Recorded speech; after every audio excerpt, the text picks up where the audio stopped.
Lors du barbecue de ma famille, ils ont traité ma fille comme si elle valait moins que tout le monde. Ils lui ont fait servir la nourriture, se sont moqués de ses vêtements et ont agi comme si elle devait être reconnaissante d'être simplement présente. Je suis restée là, le cœur battant, forçant un sourire pendant que ma fille essayait de toutes ses forces de ne pas pleurer. Je savais que je devais rester calme pour elle. Mais à l'intérieur, j'étais prête à exploser. Puis, juste au moment où je pensais que la soirée ne pouvait pas empirer, un SUV noir s'est arrêté devant la maison. Une femme que je n'avais jamais vue auparavant en est descendue, a traversé la cour en ligne droite vers ma fille et s'est agenouillée devant elle. Elle a regardé Alara droit dans les yeux et a dit « Princesse, es-tu prête pour ta surprise ?» Tout le jardin s'est figé. Les fourchettes sont restées suspendues en l'air, les mâchoires littéralement pendantes, et en un instant, tout a changé. Quand nous sommes arrivés chez ma sœur Jenna cet après-midi-là, j'avais déjà un nœud dans l'estomac. Je me suis dit que ce n'était que des nerfs. Peut-être que cette fois-ci, les choses seraient différentes. Peut-être que Jenna et maman seraient enfin gentilles. Peut-être qu'aujourd'hui serait consacré à la famille et au rire, et non à l'humiliation silencieuse déguisée en plaisanterie. J'ai resserré ma prise sur le volant un instant avant de tourner la tête vers ma fille assise à côté de moi. Alara lissait le devant de sa robe, une simple robe d'été jaune qu'elle avait achetée en économisant l'argent gagné en gardant les jumeaux des voisins. Elle en était tombée amoureuse dès qu'elle l'avait vue en ligne. Ce n'était ni tape à accent grave l'œil ni coûteux, mais c'était son style, doux, joli, modeste. Elle était magnifique. Ses cheveux sombres étaient derrière ses oreilles, et elle portait un petit bracelet en argent qu'elle avait acheté à la foire artisanale de son école. Elle était nerveuse, je pouvais le voir, mais elle me souriait quand même de ses grands yeux pleins d'espoir. « Sois simplement toi-même, ma chérie », lui dis-je en lui serrant la main. « Tu es parfaite comme tu es. » Alara hocha la tête et replaça une mèche de cheveux derrière son oreille. « Merci, maman. » Nous sommes sortis de la voiture et avons été immédiatement enveloppés par l'odeur des hamburgers et des hot-dogs grillés. Des éclats de rire flottaient dans l'air. Des enfants couraient sur la pelouse impeccablement entretenue. Des adultes étaient affalés sur des chaises en plastique, des assiettes en carton débordant de nourriture sur les genoux. Cela ressemblait au genre de réunion de famille que l'on voit dans les publicités, joyeuses, insouciantes. Mais je savais mieux que quiconque ce qui se cachait derrière les apparences. Je voyais déjà les sourires crispés, les regards en coin. Ce n'était pas une fête pour se retrouver et s'amuser. C'était un terrain d'évaluation silencieuse, une occasion de démonter ceux qui semblaient les plus vulnérables. Jenna nous aperçut de l'autre côté du jardin et fit un signe de la main. Ses cheveux étaient tirés en une queue de cheval lisse, ses lunettes de soleil de créateur perchées sur sa tête. Elle portait une robe blanche impeccable qui devait coûter plus cher que tout mon salaire. Elle s'approcha en se dandinant, un verre à la main, affichant ce sourire calculé qu'elle réservait aux occasions où elle voulait obtenir quelque chose. « Ah, vous voilà », dit Jenna en m'attrapant dans une étreinte raide d'un seul bras avant de se tourner vers Alara. Son sourire se fissura une fraction de seconde, presque imperceptiblement. Mais je l'ai vu. « Eh bien, tu grandis vite », dit-elle, avec une pointe d'acidité sous son compliment. « Écoute, tu pourrais me rendre un immense service et distribuer quelques boissons ? Les enfants sont trop paresseux. » Avant que je puisse répondre, Jenna avait déjà fourré un plateau de canettes de soda dans les bras d'Alara. Elle se retourna et lança par-dessus son épaule. « Sois un amour, d'accord ?» Alara resta figée une seconde, le plateau tremblant légèrement. Elle leva les yeux vers moi, et je vis la question dans son regard. Dois-je dire non ? Dois-je me défendre ? Je lui adressai un sourire crispé et un petit signe de tête. Nous choisirions nos batailles. Pour l'instant, il fallait survivre à l'après-midi. Je regardais ma fille se frayer un chemin à travers la foule, les joues rougissantes, essayant d'équilibrer le plateau et de sourire poliment à des gens qui à peine la regardaient. Je sentis une brûlure familière monter en moi, un mélange d'indignation et d'impuissance. Je m'étais convaincue que nous devions venir, que nous devions être présents, faire partie de la famille. Mais je détestais la voir traitée ainsi, comme une invitée qui devrait être reconnaissante pour quelques miettes. Je me dirigeais vers une table de pique-nique où ma mère, Diane, était assise en train de s'éventer avec une assiette en carton. Elle leva à peine les yeux quand je m'assis. « En retard, comme d'habitude », dit-elle en pliant soigneusement l'assiette en deux. « Il y avait des embouteillages », répondis-je, même s'il n'y en avait pas eu. Mon oncle Rick était assis à côté d'elle, ses lunettes de soleil cachant le jugement que ses yeux auraient pu trahir. Il me fit un signe de tête, sans dire un mot. Typique. Je ne cessais de jeter des coups d'œil à Alara, priant pour qu'elle revienne vite afin qu'elle n'ait pas à endurer cela trop longtemps. Alors qu'elle tendait une canette de soda à l'un de mes cousins, la voix de Jenna retentit de nouveau, plus forte cette fois, attirant l'attention de plusieurs personnes autour. « Alara, c'est toi qui as tricoté cette robe, ma chérie ?» Jenna éclata de rire, sa voix dégoulinant de moquerie. Je vis quelques autres ricaner discrètement. Je vis aussi les épaules d'Alara se raidir. Elle ne répondit rien. Elle baissa simplement la tête et passa au suivant. Je me levai à moitié de ma chaise, prêt à aller vers elle. Mais ma mère posa une main sur mon bras. « Elle doit apprendre à être plus forte », murmura-t-elle, comme si cela excusait quoi que ce soit.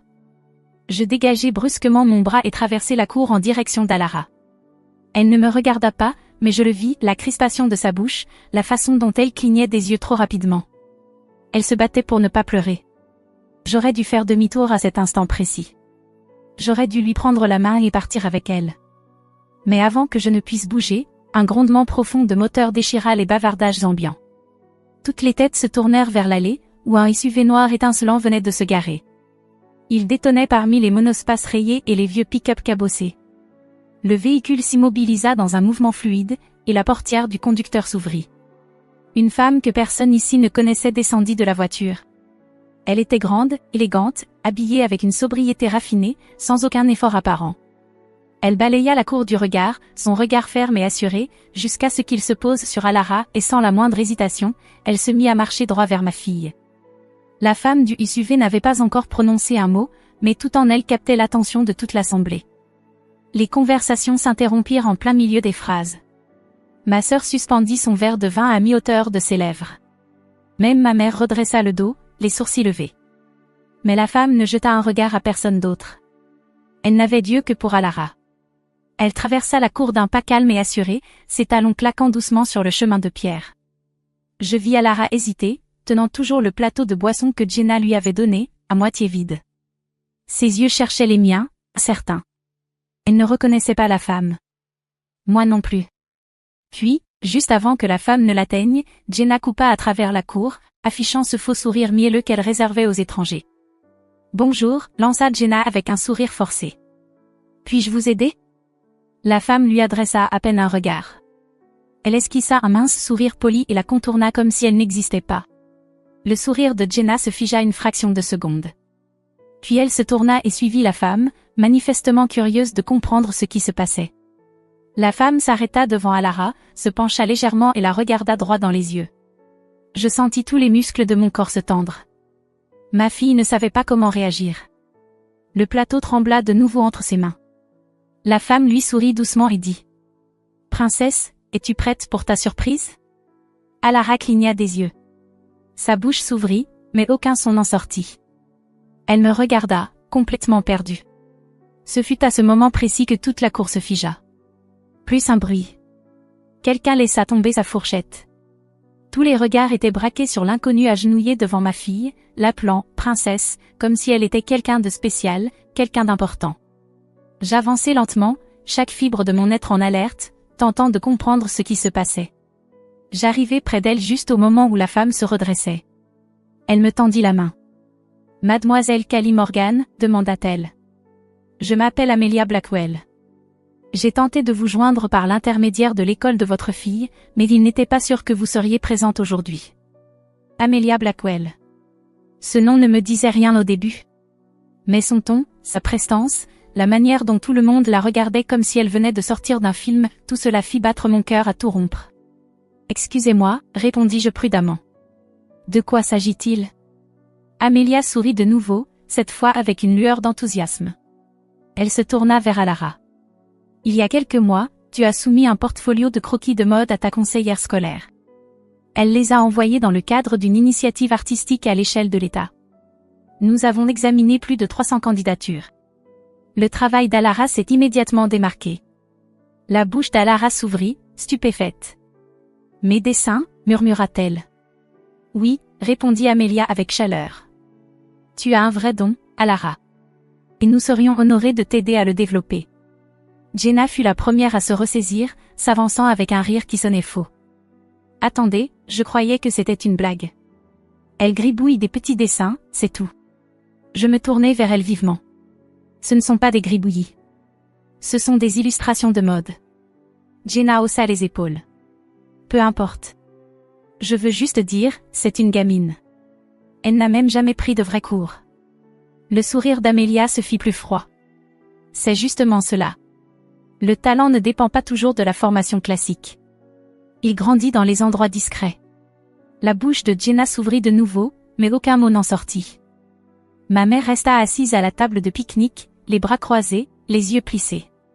Oncle Rick marmonna. Je ne l'avais pas vu venir. Je regardais Ara, qui restait figée sur place, les yeux écarquillés. Son visage était rouge, mais cette fois, ce n'était pas de la gêne, c'était autre chose, de la reconnaissance, de l'espoir, peut-être même de la fierté. Je me plaçai derrière elle et posai une main sur son épaule. C'est toi qui as fait ça, murmurai-je. Tu l'as mérité. Amelia fouilla dans son sac et tendit une enveloppe blanche immaculée. À l'intérieur se trouvait l'invitation officielle, un programme, une lettre du directeur de l'académie, et un mot manuscrit du juge qui avait évalué son portfolio. Les mots « visionnaire » ressortaient en lettres grasses. Alara leva les yeux vers Amelia. « Je peux vraiment y aller ?» Amelia acquiesça. « Si tu acceptes, la voiture est là pour t'emmener au dîner d'accueil ce soir. Nous nous occuperons de tout le reste. » Je me tournai vers Alara et lui donnai la seule chose dont elle avait besoin à cet instant, un oui. Elle se tourna de nouveau vers Amelia, le cœur battant, la voix tremblante. « Je veux y aller. » Des applaudissements maladroits éclatèrent dans la cour, certains sincères, d'autres forcés. Jenna applaudit lentement, visiblement furieuse mais trop stupéfaite pour réagir autrement. Ma mère ne bougea pas, mais je m'en fichais. Ma fille était enfin vue, vraiment vue, pour ce qu'elle était, par quelqu'un qui comptait. Ce fut le moment où la marée tourna. Et nous n'en avions pas fini. Alara se leva, serrant l'enveloppe contre elle comme si elle allait disparaître si elle clignait des yeux. Les mots sur le papier lui semblaient irréels, comme un rêve qu'elle n'avait jamais osé exprimer à haute voix. Je le voyais dans ses yeux, elle essayait de se convaincre que c'était vraiment en train d'arriver. Que quelqu'un l'avait vue, non pas comme un fardeau ou une obligation, mais comme une artiste. Je voulais lui laisser ce moment, la laisser en savourer chaque seconde. Mais je sentais déjà le changement autour de nous. Les sourires s'effaçaient. Les chuchotements reprenaient. Et Jenna, qui était restée étrangement silencieuse, s'avança. « Je trouve ça un peu bizarre de débarquer sans invitation à une fête de famille, » dit-elle à Amelia, les bras croisés. Amelia ne s'y a pas. J'ai été invitée par l'école. Ils m'ont dit qu'elle serait ici aujourd'hui. Jenna ricana. Eh bien, c'est une réunion familiale privée. Peut-être que la prochaine fois, quelqu'un pourrait passer un coup de fil avant. C'était un geste désespéré. Jenna sentait qu'elle perdait le contrôle du récit, et elle le savait. Cette journée devait être une nouvelle occasion pour elle de régner, de rappeler à tout le monde combien elle était importante. Mais le projecteur s'était déplacé, et il n'était plus sur elle. Il était sur une fille de 14 ans tenant entre ses mains un avenir que personne n'avait prévu. Je fis un pas en avant. On s'en va. Ma voix sortit plus durement que je ne l'avais voulu, mais je ne revins pas en arrière. Je me tournai vers Alara. Va chercher ton sac dans la voiture. Elle hésita. Mais qu'en est-il d'eux? C'est fini pour nous ici, dis-je. Va chercher tes affaires. Elle hocha la tête et courut vers l'allée. Jenna se plaça devant moi. Oh, allez, Kali. Ne sois pas dramatique. Je la regardai droit dans les yeux. Tu as humilié ma fille. Tu l'as forcée à servir de la nourriture à des gens qui la méprisent. Et tu t'es moqué de ses vêtements. Ce n'était pas de la famille, c'était de la cruauté. Et je refuse de la laisser subir ça une minute de plus. Ma mère, toujours assise à la table de pique-nique, prit la parole sans me regarder. Tu exagères. Elle doit apprendre à supporter un peu de taquinerie. Elle a 14 ans, rétorquai-je. Et ce dont elle a besoin, c'est d'être entourée de gens qui croient en elle, pas de gens qui essaient sans cesse de la rabaisser. Je regardai Amelia. Elle doit partir dans combien de temps? Le dîner commence dans 2 heures, répondit-elle. Nous avons une chambre prête pour elle ce soir. Elle pourra t'appeler une fois installée. Alara revint avec son sac en bandoulière. Son bracelet scintillait au soleil tandis qu'elle serrait la lanière. Elle se posta à mes côtés, sans dire grand-chose, mais ses yeux étaient différents maintenant, plus lumineux, plus déterminés. « Tu es sûre ?» lui demandai-je doucement. Elle acquiesça. « Oui. Je veux y aller. » Je la serrai fort contre moi. Alors vas-y. Je serai là quand tu reviendras. Amelia m'adressa un regard chaleureux et rassurant. Nous prendrons bien soin d'elle. Je reculai et les regardai marcher vers le SUV. Le chauffeur ouvrit la portière arrière. Alara s'arrêta avant de monter et jeta un regard en arrière vers la cour.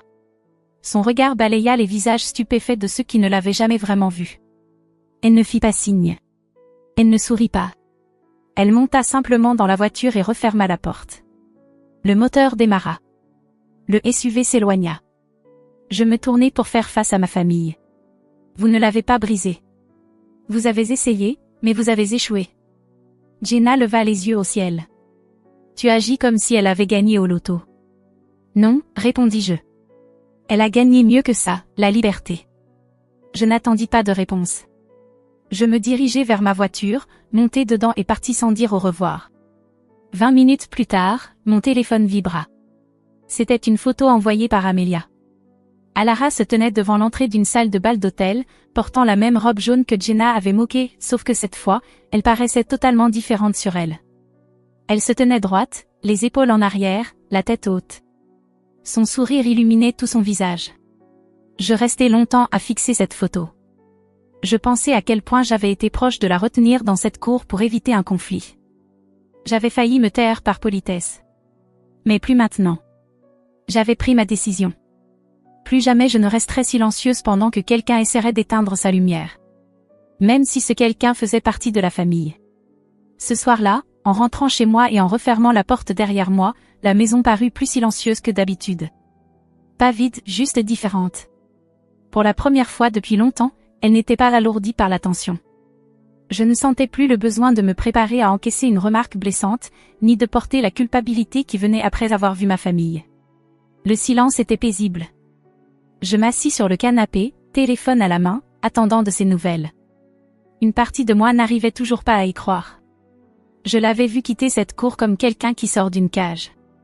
Je l'avais vu partir vers quelque chose de réel, quelque chose qui lui appartenait, à elle seule. Quand mon téléphone s'alluma, je décrochai avant la fin de la première sonnerie. « Maman » dit-elle.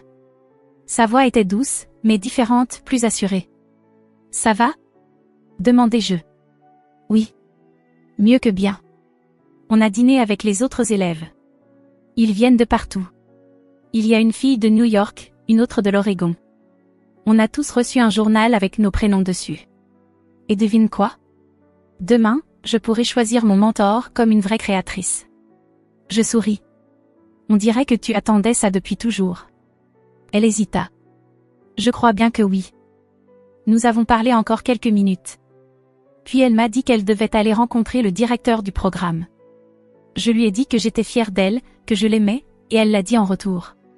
Après avoir raccroché, je suis restée là, tenant le téléphone, essayant d'absorber ce qui venait de se passer. Je ne savais pas alors combien de choses allaient changer dans les jours à venir. Dès le matin suivant, Jenna avait déjà commencé à raconter une nouvelle version de l'histoire. Elle a posté une photo du barbecue sur Facebook avec une légende parlant de « famille avant tout » et de « soutenir les jeunes talents ». Elle n'a jamais mentionné les remarques qu'elle avait faites ni la façon dont elle avait essayé de ridiculiser Alara. Elle a fait en sorte qu'on croie qu'elle avait toujours été fière de sa nièce. Ma mère a réagi en publiant elle aussi un message félicitant Alara, comme si elle l'avait soutenue depuis le début. Quelques cousins ont commenté avec surprise, demandant pourquoi ils n'avaient jamais entendu parler de ses créations avant. Je n'ai répondu à rien de tout ça. Je ne sentais pas le besoin. La vérité s'était déjà exprimée d'elle-même. Alara est restée dans le programme pendant 6 semaines. Chaque jour, elle m'envoyait des photos de croquis, de planches d'ambiance, de tissus épinglés sur des panneaux en liège, même des selfies avec ses mentors. Dans une photo, elle se tenait à côté d'une femme qui avait conçu des robes pour des célébrités. Le sourire d'Alara était le même que celui qu'elle avait lorsqu'elle était petite, dessinant des robes dans son cahier. Mais maintenant, il y avait une flamme derrière. Confiance en soi. Maîtrise. Vers la fin du programme, il y a eu une présentation. Chaque étudiant présentait une pièce qu'il avait conçue de A à Z. J'ai conduit jusqu'à la ville où avait lieu la présentation, assise au premier rang, les mains fermement croisées dans mon ventre. Les lumières se sont tamisées. La musique a commencé. Et puis elle est entrée. Elle ne défilait pas avec la robe, mais le mannequin portait quelque chose d'incontestablement à elle, Les lignes douces, les textures superposées, les détails soignés qui reflétaient sa force silencieuse. Le public a applaudi. Les juges ont hoché la tête. Une femme a essuyé une larme. Après, Alara m'a trouvé en coulisses et m'a jeté ses bras autour de moi. Elle tremblait, entre nervosité et joie. Je n'arrive pas à croire que j'ai fait ça, m'a-t-elle chuchoté dans mon épaule. Tu ne l'as pas seulement fait, lui ai-je répondu. Tu as volé. Plus tard dans la soirée, en rentrant à la maison, elle s'est tournée vers moi et a demandé. Tu penses qu'ils comprendront un jour? Elle n'avait pas besoin de préciser qui était-il. J'y ai réfléchi un instant. Peut-être. Ou peut-être que ça n'a plus d'importance. Elle a hoché la tête, fixant la fenêtre pendant que les lumières défilaient. Je ne pense pas avoir besoin qu'ils le comprennent. Pas vraiment. C'est à ce moment-là que j'ai su que quelque chose de plus grand qu'une simple bourse s'était produit. Ma fille était sortie de l'ombre des gens qui ne pouvaient pas la voir, et elle n'a pas regardé en arrière. Ce n'était pas seulement une question de mode ou d'art. C'était une question de liberté. C'était une fille à qui on avait fait croire qu'elle devait être reconnaissante de simplement être incluse, qui avait enfin eu l'opportunité de se tenir debout par elle-même, pas parce que quelqu'un lui avait permis, mais parce qu'elle l'avait mérité, et elle leur avait fait regarder. Cela fait 3 mois depuis ce barbecue. 3 mois depuis que ma fille s'est levée devant une foule et leur a montré qui elle était vraiment. 3 mois depuis que j'ai pris une décision que j'aurais dû prendre il y a des années. Nous ne parlons plus à la plupart de ma famille. Jenna n'a pas appelé. Ma mère a envoyé un message court en disant qu'elle espérait qu'on pourrait passer au-delà du drame, mais elle ne s'est jamais excusée. Elle n'a jamais demandé comment Alara allait. Elle voulait juste que tout redevienne comme avant, calme, contrôlé, confortable pour eux. Mais je ne suis plus intéressée à les rendre confortables. Alara s'épanouit. Sa chambre est couverte de croquis, de palettes de couleurs et d'échantillons de tissus. Elle a postulé à un programme d'arts avancés dans son école et a été acceptée sans hésitation. Son conseillère m'a dit qu'elle marche maintenant la tête haute. Elle parle en classe. Elle se porte volontaire pour diriger des projets. Elle n'est plus la même fille qui hésitait à lever la main ou qui se rétrécissait lorsque les gens parlaient par-dessus elle. Elle est en train de devenir quelqu'un qui connaît sa valeur. Et c'est parce qu'elle l'a enfin vue se refléter par des gens qui l'ont célébrée au lieu de la diminuer. La semaine dernière, nous étions assises sur le sol de sa chambre à parcourir le scrapbook qu'elle avait fait de son programme d'été. Caché entre des photos et des tickets, il y avait une petite note d'Amelia Blackwell, écrite dans une belle calligraphie. Reste audacieuse, reste gentille, et n'attends jamais la permission de briller. Alara l'a relue, puis m'a regardée. Je pensais avant que je n'appartenais à aucun endroit, a-t-elle dit. Mais maintenant, je pense que j'étais juste dans les mauvaises pièces. Je n'ai pas pu répondre tout de suite. Ma poitrine s'est serrée d'une fierté qui m'a rendue muette. J'ai tendu la main et lui ai touché la main. Tu n'as jamais été le problème, ai-je dit. Ils ont juste refusé de voir qui tu étais vraiment. Pendant longtemps, je me suis reproché de ne pas l'avoir protégée plus tôt. Je me suis dit que je devais maintenir la paix. Je ne voulais pas l'isoler. Je voulais qu'elle sente qu'elle avait une famille. Mais ce que j'ai appris, c'est qu'être là ne signifie pas que tu es accepté. Et être de la même famille ne signifie pas que quelqu'un t'aime comme tu mérites d'être aimé. Ce qui compte, c'est qui se tient à tes côtés quand ça compte. Qui te relève. Qui célèbre ta joie sans te faire sentir que tu leur dois quelque chose en retour. Parfois, l'acte d'amour le plus radical que tu puisses offrir à ton enfant, c'est de t'éloigner des gens qui lui font sentir qu'il n'en vaut pas la peine. Ce jour-là au barbecue, ils ont essayé de lui rappeler sa place. Ils lui ont fait servir des assiettes et prendre des commandes parce qu'ils la voyaient encore comme petite. Ils me voyaient comme la mère célibataire qui devrait être reconnaissante d'avoir une place à la table. Mais Alara n'avait pas besoin de leur table. Elle a construit la sienne. Et quand ce SUV noir s'est garé et qu'un inconnu a vu sa valeur avant sa propre famille, tout a changé. Elle est partie de ce jardin avec la tête haute et son avenir entre ses mains. Et chaque personne qui avait essayé de la faire se sentir inférieure a dû rester là à regarder. Elle n'a pas crié. Elle n'a pas argumenté. Elle n'a pas supplié qu'on la traite mieux. Elle est juste partie. C'est ça, la force. Parfois, la justice ne vient pas sous la forme d'une confrontation dramatique. Parfois, elle est silencieuse. Parfois, c'est une fille en robe d'été jaune montant dans une voiture avec quelqu'un qui croit en elle. Parfois, c'est le moment où une mère décide que la joie de son enfant compte plus que l'opinion de qui que ce soit. Nous n'avons pas regardé en arrière. Et nous n'allons pas le faire. Ma fille n'a jamais été juste quelqu'un qu'on laissait venir. Elle n'a jamais été une pensée secondaire. Elle n'a jamais été moi. Ils ont essayé de la faire se sentir petite, mais ce jour-là, elle est partie comme une reine. Merci d'avoir regardé cette histoire. Si elle vous a touché, si elle vous a rappelé quelqu'un qui a été sous-estimé ou ignoré, prenez un moment pour liker cette vidéo. Partagez-la avec quelqu'un qui a besoin d'entendre que sa valeur n'est pas définie par la façon dont les autres la traitent. J'aimerais connaître vos pensées dans les commentaires. Avez-vous déjà dû vous éloigner de personnes qui ne voyaient pas votre valeur? Parlons-en. C'est un espace où votre histoire compte. Et si vous croyez aux vraies histoires qui élèvent, défient et inspirent, assurez-vous de vous abonner à la chaîne. Il y a d'autres voix comme celle d'Alara, et nous ne faisons que commencer. Votre soutien aide à s'assurer qu'elles sont entendues. À bientôt dans la prochaine vidéo.